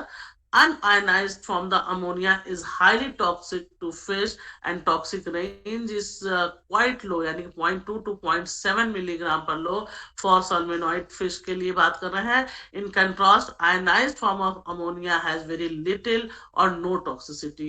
तो इस तरह से जो है हमने ये देखा कि pH हमारी टॉक्सिसिटी को या वाटर की टॉक्सिसिटी को ये प्रभावित कर रहा है। सैलिनिटी जो है ये भी उसके टॉक्सिसिटी को प्रभावित करता है। However, appreciable decrease in salinity of water often renders the marine animal less tolerant. Therefore, it may be concluded that the toxicity of xenobiotics may increase with appreciable decrease in the salinity of the surrounding medium। जो surrounding medium की salinity है ये भी इसकी toxicity को प्रभावित कर रही है। वाटर हार्डनेस भी इसकी सलाइनिटी को प्रभावित करता है। सस्पेंडेड एंड डिसॉल्व मैटर जो उस वाटर में है उसको भी वो भी हमारी टॉक्सिसिटी मींस कि जो टॉक्सिकेंट है उसको प्रभावित करता है और उसका इफेक्ट उस एनिमल के ऊपर आता है। अब आता है कि फैक्टर पर्टेनिंग टू ऑर्गेनिजम्स के बारे में, यानी कि ये तो सारे एबायोटिक फैक्टर्स थे। अब हम लोग बायोटिक फैक्टर्स की तरफ आ गए। बायोटिक फैक्टर्स में क्या है? स्पीसीज, बहुत सारे स्पीसीज जो है, जैसे फिश की स्पीसीज है या जिस भी एनिमल्स की बात करें तो हर एक एनिमल में हर एक जो हमारा ऑर्गेनिजम्स हैं उनमें उनकी स्पीसीज वेरी करती है। कुछ टॉक्सिकेंट कुछ स्पीसीज के लिए बहुत ज्यादा टॉक्सिक होते हैं और कुछ स्पीसीज जो होती हैं उनकी रेजिस्टेंट होती हैं। इसी तरीके से सेक्स, मेल और फीमेल की बात होती है, लेकिन इसमें हर एक स्पीसीज में अलग अलग होता है। किसी में मेल ज्यादा रेजिस्टेंट होता है और किसी में फीमेल ज्यादा रेजिस्टेंट होती है। जैसे एग्जांपल के रूप में कह रहे हैं एल्ड्रिन जो है एक ऑर्गेनोक्लोरीन पेस्टिसाइड होता है, is much more toxic to male rat than the female rat. यानी कि जब एल्ड्रिन को डालते हैं तो मेल रैट उससे ज्यादा मरते हैं और फीमेल रैट जो होती है उससे प्रभावित नहीं होती है या कम प्रभावित होती है। तो इस तरीके से ये कह सकते हैं कि जो टॉक्सिसिटी है वो सेक्स के अकॉर्डिंग किसी सेक्स में किसी में फीमेल को प्रभावित करती है और किसी में मेल को प्रभावित करती है। एज वाइज क्या होता है? एज में हम लोग ये जानते हैं कि generally the young animals are more susceptible to xenobiotics या कोई भी केमिकल्स जो है उसके लिए यंग एनिमल्स या यंग वंस ज्यादा ससेप्टेबल होता है, ज्यादा वल्नरेबल होता है। और जैसे जैसे एज बढ़ती है तो वो रेजिस्टेंट हो जाते हैं। लेकिन एक टाइम फिर आता है कि जब ज्यादा एज के हो जाते हैं, एज ज्यादा हो जाती है तो फिर वही सेम कंडीशन आती है क्योंकि इम्यूनिटी कम हो जाती है और ज्यादा एज के लोग भी ज्यादा ससेप्टेबल हो जाते हैं। तो लाइफ स्टेजेस यानी कि लाइफ साइकिल की जो बात कर रही है हो रही है कि लाइफ साइकिल में वही बात करें कि लाइफ साइकिल की इनिशियल स्टेजेस वर्नेबल होती है, फिर नॉर्मल हो जाती है और फिर जो लास्ट की स्टेजेस आती हैं या कहते हैं कि ओल्ड एज में बॉडी जो है फिर से ससेप्टेबल हो जाती है और इस तरीके से जो कोई भी टॉक्सिक इफेक्ट है वो बहुत ज्यादा उसको प्रभावित करता है और अलग अलग एनिमल्स में इसके अलग अलग इफेक्ट मिले हैं। एनिमल की साइज का इफेक्ट टॉक्सिसिटी पर क्या होता है? साइज बहुत बड़ा साइज है तो उसके लिए टॉक्सिकेंट्स की मात्रा ज्यादा चाहिए होती है। छोटा साइज है, टॉक्सिकेंट्स की मात्रा कम भी होती है तो उसको प्रभावित कर देती है। जैसे कि अभी हम लोगों ने सलमान के केस में फिश का देखा था कि ज्यादा बड़ी हो जाती है तो क्या होता है, बॉडी वेट के अकॉर्डिंग, या दवाइयों के केस में हम देखें कि जैसे 500 मिलीग्राम mg की जो है वो टैबलेट कम एज के या कम वेट के अकॉर्डिंग या वेट के अकॉर्डिंग दवाइयां डॉक्टर देते हैं कि भाई इनका इतना है, एज ये है, तो एज से ये माना जाता है कि इनका वेट 15 केजी या 25 केजी से ज्यादा है तो इतने पावर की दवा दे। उसी सेम चीज है कि जो केमिकल्स होता है वो साइज के अकॉर्डिंग प्रभावित होता है। हेल्थ एंड न्यूट्रिशन, ये अंडरस्टूड है कि अगर आपका न्यूट्रिशन अच्छा है तो टॉक्सिकेंट आपके ऊपर कम प्रभावित होंगे। हेल्थ अच्छी है आपकी तो टॉक्सिकेंट आपके ऊपर उतना प्रभाव नहीं डाल पाएंगे, और अगर हेल्थ आपकी खराब है तो टॉक्सिकेंट्स का इफेक्ट आपके ऊपर ज्यादा होगा। तो इस तरीके से देखिए करें एग्जाम्पल लिया है, unhealthy fishes have been reported to be more susceptible to sodium chloride and organophosphate pesticide. The toxicity of chemicals is also affected by nutritional status of the organism. अब आप लोग इस पर भी, वैसे तो ये एक्सपेरिमेंट सारे हुए हैं, अब आप आगे जब आप अपनी किसी भी टेस्ट को ले रहे हैं तो हो सकता है स्टडी तो हो चुकी है काफी इंसेक्टिसाइड की और पेस्टिसाइड की, लेकिन बहुत सारे केमिकल्स ऐसे हैं जिनका इफेक्ट नहीं देखा गया होगा, तो आप उनका इफेक्ट अपनी रिसर्च में देख सकते हैं कि ये केमिकल हम लेकर के, या बहुत सारे हर्बल पेस्टिसाइड की आजकल बाढ़ आई हुई है कि जिसको देखो वही नीम का यूज कर रहा है या करंज का यूज कर रहा है, बहुत सारे हर्बल इंसेक्टिसाइड का या बैक्टीरियल इंसेक्टिसाइड का यूज कर रहा है। अब आप को चूंकि केमिकल की स्टडी हो चुकी है तो दूसरी आप इसकी भी प्रॉब्लम को ले सकते हैं कि भाई केमिकल्स तो सबने पढ़ लिया है या ऑब्जर्व कर लिया है कि इनका इनका इस चीज पर क्या है। अब आप दूसरा देख सकते हैं किसी भी एक ऑर्गेनिज्म को लेकर के, चाहे आपने फिश ले लिया या आपने फाउल ले लिया या कोई दूसरा जो आपका एक्सपेरिमेंटल मटेरियल जो भी आप लेंगे, एक एक्सपेरिमेंटल मॉडल उसको कहते हैं, कि वो मॉडल आपने कोई भी एक एनिमल ले लिया और उसके ऊपर ये सारे इफेक्ट आप देख सकते हैं कि इसके एज पर क्या इफेक्ट आया उस इंसेक्टिसाइड का या उस केमिकल का, हेल्थ एंड न्यूट्रिशन का क्या इफेक्ट है, हर चीज का प्रभाव उस इंसेक्टिसाइड का आप स्टडी कर सकते हैं। तो इस तरीके से आप एक्लिमेशन क्या है? The animals acclimated to sub-lethal level of a toxicant may become more tolerant or more weakened depending upon the mode of action of toxicant and the type of detoxifying mechanism of the animals. Acclimatisation आपने पढ़ा होगा, यानी कि क्या होता है जब कोई चीज अगर स्लो मात्रा में जा रही है, जिक्र की मोड ऑफ एप्लीकेशन, यानी कि जब स्लो मात्रा में कोई चीज जा रही है बॉडी के अंदर तो बॉडी धीरे धीरे उसके लिए एक्लिमेटाइज हो जाती है, उसको एब्जॉर्ब करके उसके लिए कहते हैं ना आदत बन गई है, तो वो बहुत प्रभावी नहीं होती है बहुत उसका। लेकिन क्या होता है कि उसको हमें डिटॉक्सिफाई मैकेनिज्म अपनाना पड़ता है बहुत सारी चीजों का, जैसे कि हम लोग कहें कि हमारी बॉडी में बहुत सारे टॉक्सिन्स बनते हैं और उन टॉक्सिक मटेरियल को हमें डिटॉक्सिफाई करना पड़ता है। तो हमारे जो सभी धर्मों में एक चीज थी कि हमें डिटॉक्सिफाई करने के लिए फास्टिंग एक बहुत अच्छा माध्यम माना गया है कि हम फास्टिंग कर लें।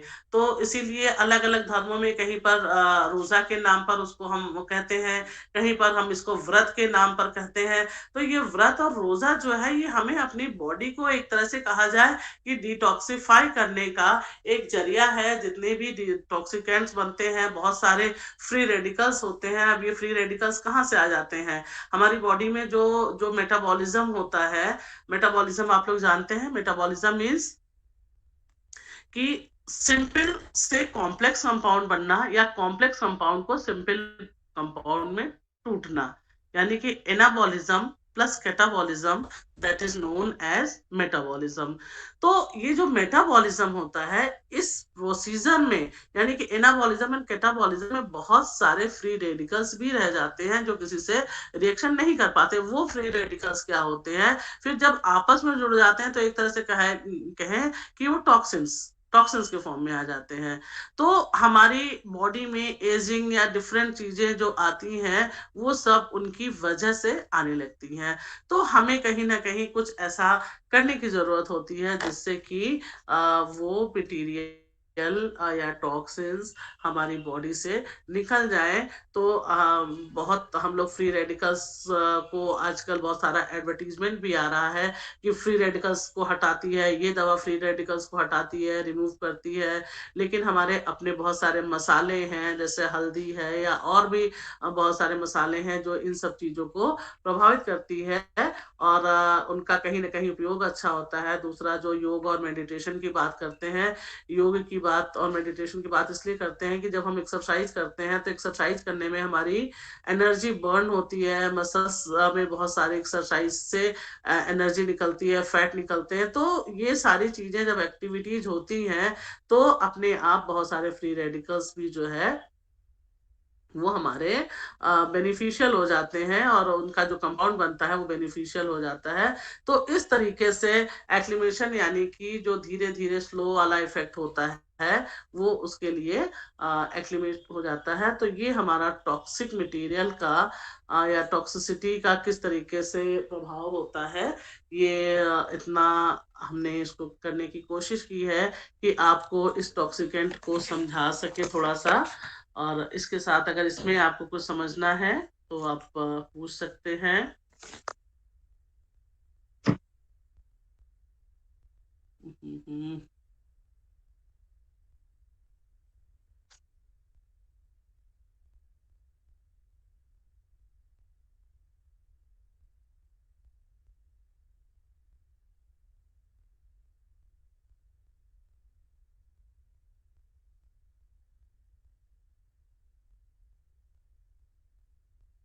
हाँ बच्चों, मेरी आवाज आ रही है? Yes Yes, ma'am. ma'am. हाँ हाँ हाँ हाँ हाँ। तो आप लोगों को ये चीजें क्लियर हो गई? Yes, ma'am. अच्छा, इसमें कहीं कुछ क्वेश्चन हो तो आप लोग लिख लीजिएगा। आपको कुछ पूछना है आप ग्रुप में भी मैसेज कर सकते हैं, या फिर कल चूंकि यूनिवर्सिटी का 57th एस्टेब्लिशमेंट डे है, और उसमें हम लोगों को एक हेल्थ कैंप अलग अलग जो जिस कॉलेज में है जहाँ पर, तो चूंकि मैं अपने कॉलेज से एनएसएस भी देखती हूँ तो वहाँ पर मुझे एक हेल्थ कैंप ऑर्गेनाइज करना है, और इस वजह से मैं कल की क्लास नहीं ले पाऊंगी, और मोस्ट प्रोबेबली कल की क्लास होगी भी नहीं, क्योंकि सारे टीचर्स भी बिजी होंगे एस्टेब्लिशमेंट डे पर। तो ये क्लास मैं कोशिश करूंगी कि आप लोगों की ऑफलाइन लूं, ताकि आप लोगों से बात हो सके, आमने सामने बात हो सके। आपके बहुत सारे क्वेश्चंस होंगे, बहुत सारे मन में जिज्ञासाएं आती होंगी रिसर्च को लेकर के, है ना? क्योंकि जब नई चीज होती है शुरुआत में बहुत घबराहट भी होती है, ये तो बहुत बड़ा काम है, पीएचडी कैसे होगा।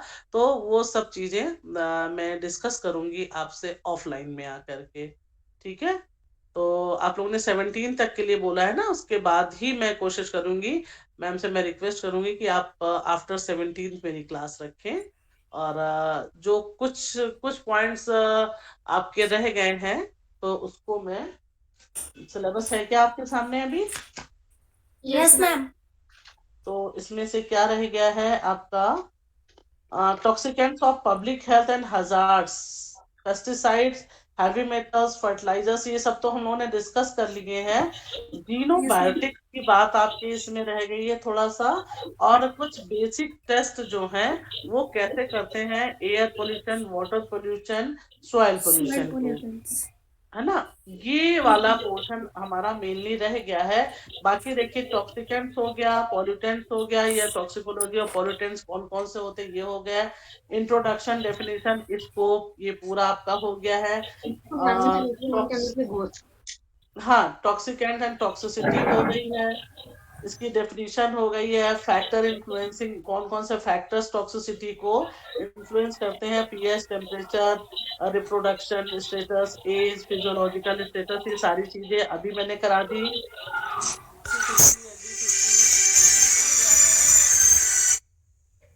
इसके बाद पब्लिक हेल्थ और हैजार्ड की बात है, ये भी हो गया है। और अब आपका केवल इसमें एक रेडियो एक्टिव सब्सटेंस का रह गया है जिसको हमने नहीं कराया है। अभी इसको भी कर दें कि रेडियो एक्टिव चेंजेस से क्या होता है। इसको भी हम नेक्स्ट टर्न पे ही आपको कराएंगे। वैसे आप लोगों ने काफी पढ़ा हुआ है, रेडियो एक्टिव म्यूटेशन पढ़ा है। तो radio Yes, ma'am. Active changes, जब रेडियो एक्टिव रेज आती हैं या रेडियो एक्टिविटी की वजह से क्या होता है, हमारे जेनेटिक चेंजेस हो जाते हैं, यानी कि म्यूटेशन हो जाता है। और जब म्यूटेशन होता है तो वो जीन्स में चेंज होती है। और जीन्स में चेंज होने का मतलब है कई बार कोई पर्टिकुलर जीन का डिलीशन हो गया, डुप्लीकेशन हो गया, इन्वर्जन हो गया, ट्रांसलोकेशन हो गया, या क्रोमोसोमल एबरेशन जिसको हम लोग कहते हैं वो हो जाता है। कभी कभी क्रोमोसोम्स के नंबर बढ़ जाते हैं, कम हो जाते हैं, तो उससे रिलेटेड जो डिजीजेस हो जाती हैं, ट्राइसोमी, नलीसोमी या क्लाइनफिल्टर सिंड्रोम, ये सारे रेडियो एक्टिव रेज का इफेक्ट होता है। तो इसको हमें लेना है नेक्स्ट टर्न पर, और जीनोबायोटिक्स को लेना है, और how to test air pollution, water pollution and soil pollution को हम कैसे टेस्ट करेंगे। अगर हम इस तरीके का कोई एक्सपेरिमेंट करने जा रहे हैं तो उस एक्सपेरिमेंट को हम कैसे लगाएंगे, ये टॉपिक बस हमारा बचा है। बाकी चीज में अगर आपको कहीं कोई प्रॉब्लम हो रही है तो आप लोग इजिली हमको हमारे पर्सनल नंबर पर लिख सकते हैं, उसमें दिया हुआ है नंबर, और या फिर ग्रुप में भी डाल सकते हैं, नो प्रॉब्लम। ठीक है, कॉल करके any time you are very free. आप किसी भी समय अपना नाम बताइए, अपनी क्लास का ये एक बार इंट्रोड्यूस कर दीजिए, तो और हमसे आप बात करने के लिए बिल्कुल फ्री हैं। कुछ भी पूछना हो निसंकोच पूछ सकते हैं। Yes, ma'am. Okay, Okay, thank ma'am. you. Thank you, Okay, ma'am. एक बार फिर से सभी लोग जरा अपने कैमरे को ऑन कर लीजिए।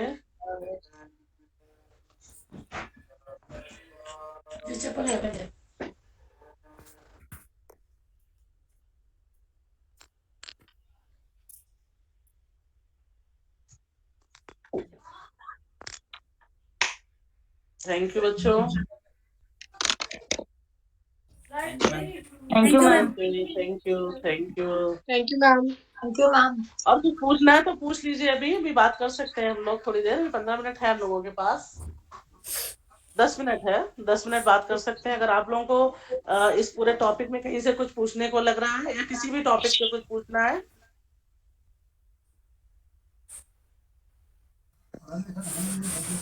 हम अभी तो कोई क्वेश्चंस नहीं है ऐसे, क्योंकि अभी सब कुछ नया नया है तो थोड़ा समझ में भी नहीं आ रहा है कि जैसे आपने कल हम लोग को साइनॉप्सिस के बारे में बताया था कि कैसे हम लोग को फाइल लिखना है, एंड उसके बाद वो रिजेक्ट होती है कि एक्सेप्ट होती है।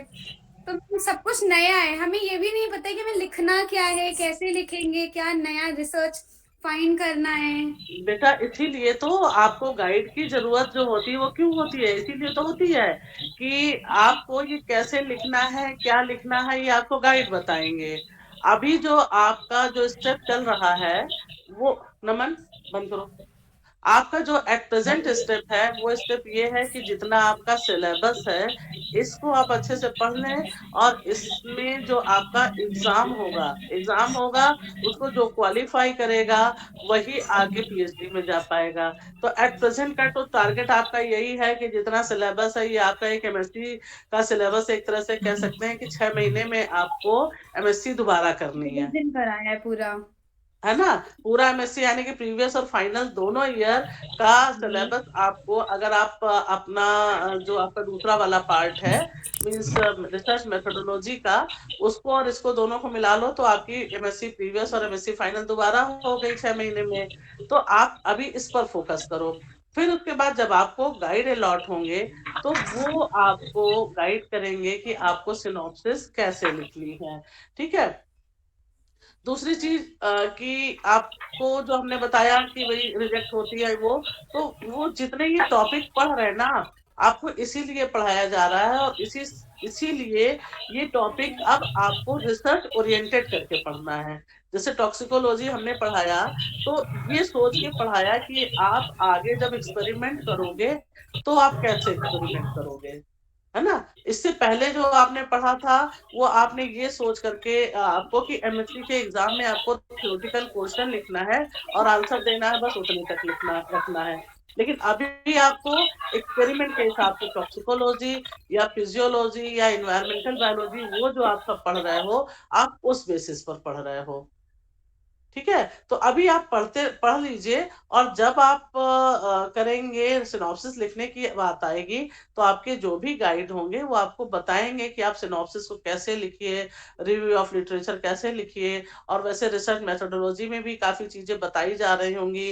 रेफरेंसेस वगैरह कैसे लिखते हैं आप लोगों ने सीख लिया, रेफरेंस की स्टाइल कैसे होती है, कैसे रेफरेंस लिखा जाता है, बताया गया कि नहीं अभी? यस मैम, बताया मैम- गया है। मैम बताया बताया गया। गया, पर अभी प्रॉपर अच्छे से नहीं समझ पाए हैं। अल्फाबेट में लिखा जाता है, वो A to Z तक लिखा जाता है, और उसमें फिर उसका जर्नल का फॉर्मेट होता है कि वो किस में ले रहे हैं, इस तरीके से सब फॉर्मेट्स हाँ। अलग अलग। हाँ, फॉर्मेट अलग अलग होता है। अल्फाबेटिक तो अरेंज हो जाता है, आजकल कंप्यूटराइज हो गया है, इतना इजी हो गया है। लेकिन जर्नल में से जैसे आपने सर्च किया कोई चीज, तो उसको कैसे लिखेंगे? जैसे सपोज करिए कि कोई पेपर है, सुनीता आर्या एंड अंजलि श्रीवास्तव, तो अब सुनीता आर्या एंड अंजलि श्रीवास्तव है, तो यहाँ पर क्या लिखेंगे?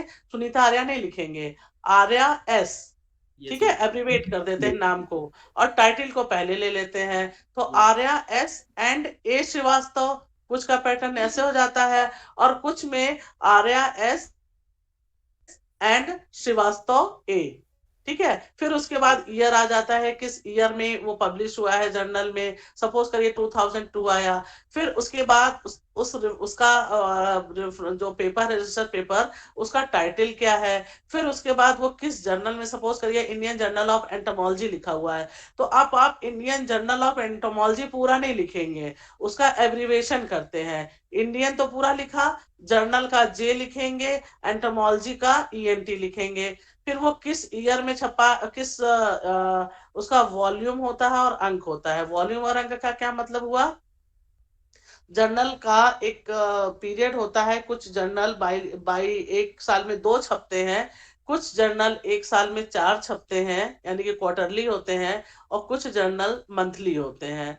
तो अगर क्वार्टरली है तो वो क्या लिखेगा? वॉल्यूम 1, यानी कि जैसे जब से उसने छापना शुरू किया, सपोज करिए 2012 में उसने बनाया वॉल्यूम 1, तो एक वॉल्यूम में 4 जर्नल, क्वार्टरली छप रहा है 3-3 महीने में, तो 4 जर्नल एक साल में छपेंगे, तो वो उसका नंबर हो जाता है, जिसको ब्रैकेट में लिखते हैं, और फिर सेमी कोलन लगा करके पेज नंबर लिखते हैं, तब एक रेफरेंस पूरा होता है। तो इस तरीके से ये सब बातें जब हम सामने आएंगे, चौक डस्टर होगा, यानी कि बोर्ड के साथ पढ़ाने में या लिखना बताने में ज्यादा अच्छे से समझ में आता है, तो रेफरेंस ऐसे लिखते हैं। फिर आप रिव्यू सॉर्ट आउट करोगे, रिव्यू आप कैसे लिखोगे? आप रिव्यू आप सर्च करेंगे तो जाहिर सी बात है कि जितना जैसा रिव्यू लिखा है और उसको आपने वैसे ही कॉपी कर लिया, तो आप प्लेरिज्म में आ जाओगे, आपकी सिनॉप्सिस प्लेरिज्म में आ जाएगी। तो अब आपको क्या करना है? जो रिव्यू है उस रिव्यू को पढ़ना है, उनकी बातों को आपको अपनी लैंग्वेज में लिखना है, थोड़ा सा चेंज करना है, मॉडिफाई करना है, लेकिन उनके रेफरेंस को देते हुए उन्हीं की बातों को कहना है। तो इस तरीके से आपको करना है काम, कि आपकी सिनॉप्सिस या आपके थीसिस किसी भी तरीके से प्लेरिज्म के अंदर ना आए, कि सेम सेम आपने कहीं से उठाया और कॉपी पेस्ट कर दिया। तो ये सारी चीजें आपको उसमें ध्यान रखनी है। और तीसरा जो इम्पोर्टेंट चीज होती है सिनॉप्सिस की, वो होती है आपकी रिसर्च मेथोडोलॉजी और ऑब्जेक्टिव, यानी कि आपका उद्देश्य क्या है, आप क्या क्या काम करोगे। जैसे कि एक एग्जांपल लें, कि हमने एग्जांपल में हम लेते हैं कि सपोज करिए कि हमको एक नींबू का कीड़ा है, नींबू के पेड़ पर लगने वाले कीड़े हैं, उसको हमें स्टडी करना है, उस पर हम कर रहे हैं। तो अब हमारा ऑब्जेक्टिव क्या है? कि to study the population of insect pest, वहां पर कौन कौन से, पहले तो एक तो ये हो गया कि कौन कौन से इंसेक्ट पेस्ट आ रहे हैं, एक वो ऑब्जेक्टिव हो गया। दूसरा, उस इंसेक्ट की आपने पर्टिकुलर 1 या 2 इंसेक्ट को ले लिया, उसकी लाइफ साइकिल स्टडी करना है, या लाइफ टेबल उसकी बनाना है। तो आपने पूरे साल देख लिया पॉपुलेशन डायनामिक्स उसका, यानी कि इंटेंसिटी कितनी है और इन्फेस्टेशन क्या है, कितना वो वहां पर नुकसान पहुंचा रहे हैं, ये एक आपका ऑब्जेक्टिव हो गया। फिर उसको कंट्रोल करने के लिए आप क्या करोगे? तो वहां पर आप उसको बायोलॉजिकल कंट्रोल कर रहे हो, मैकेनिकल कंट्रोल कर रहे हो, इंसेक्टिसाइड डाल रहे हो, कैसे उसको कंट्रोल कर रहे हैं, तो कंट्रोल मेजर के लिए आपका एक वो आ जाएगा। तो ये ऑब्जेक्टिव हो गए। अब इन ऑब्जेक्टिव की मेथड्स क्या क्या आप करेंगे, यानी कि पॉपुलेशन डायनेमिक्स हमने कहा कि हम पढ़ेंगे, उनकी बायोलॉजी पूरी करेंगे और उनकी पूरे साल पॉपुलेशन पढ़े इसकी स्टडी करेंगे। तो वो कैसे स्टडी करेंगे, तो वो मेथोडोलॉजी आपको देना है। इंसेक्टिसाइड हम डालेंगे तो कौन कौन सा इंसेक्टिसाइड लेंगे, उसको कितने कंसंट्रेशन में डालेंगे, उस कंसंट्रेशन को कैसे बनाएंगे, ये पूरी ये अपना एक्सपेरिमेंट कहाँ पर प्लान करेंगे, कोई फार्मर्स फील्ड ले रहे हैं या घर में कर रहे हैं या कॉलेज में कर रहे हैं, ये सारी चीजें आपकी जो मेथोडोलॉजी होती है वो उसमें पूरी देनी पड़ती है। और मेथोडोलॉजी, जस्टिफिकेशन एंड ऑब्जेक्टिव, ये तीन ही आपकी सिनॉप्सिस की जान होती है। जो एक्सपर्ट देखते हैं वो यही तीन देखते हैं कि आपका प्लान ऑफ वर्क क्या है। प्लान ऑफ वर्क आपका ऑब्जेक्टिव है, और ऑब्जेक्टिव के साथ साथ वो कैसे आप करेंगे वो आपकी मेथोडोलॉजी है। इन दो पर आपको फोकस करना है। तो जब भी आप रिसर्च करें, बेसिक चीजें कुछ आप समझ लीजिएगा, और फिर उसके बाद आप लोग रिसर्च फील्ड में जाइएगा। आपको रिसर्च में कहीं कोई भी दिक्कत हो, किसी भी गाइड के आप अंडर में काम कर रहे हैं और आपको दिक्कत हो रही है, कहीं पर भी कुछ प्रॉब्लम आ रही है, तो I am always available for you. क्योंकि हम सबको तो नहीं करा सकते, मेरे अंडर में कोई एक आएगा, लेकिन बाकी कहीं पर भी जा रहे हैं और आपको कोई भी दिक्कत हो रही है तो होगी, तो फिर हम आपको कहते हैं कि I am also available for you. आप लोग निसंकोच हमसे पूछ सकते हैं कुछ भी।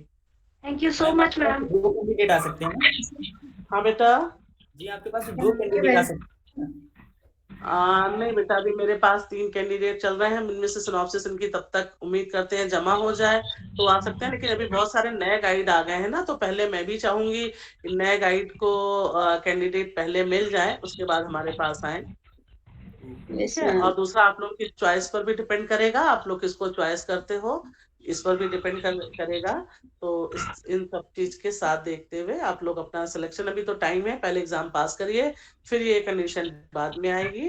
लेकिन किसी भी आप काम करें, किसी के साथ काम करें, सारे जितने गाइड हैं मेरी हर एक के साथ बहुत अच्छी ट्रेनिंग है, और अगर आपको कोई भी जरूरत होगी तो हम हमेशा तैयार रहेंगे। ठीक है, ठीक है ma'am. Okay. Ma'am thank you ma'am. Thank you ma'am. Thank you, ma'am. Welcome welcome welcome welcome. उम्मीद करेंगे हम लोग जल्दी मिले। Yes ma'am. Yes ma'am. Yes ma'am. Okay, bye. नमस्ते ma'am. Thank you ma'am.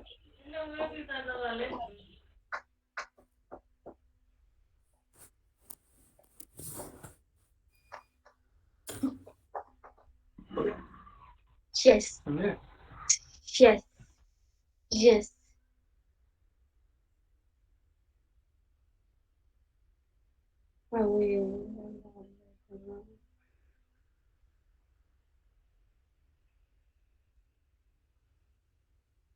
Leave कर दो, लीव कर दो।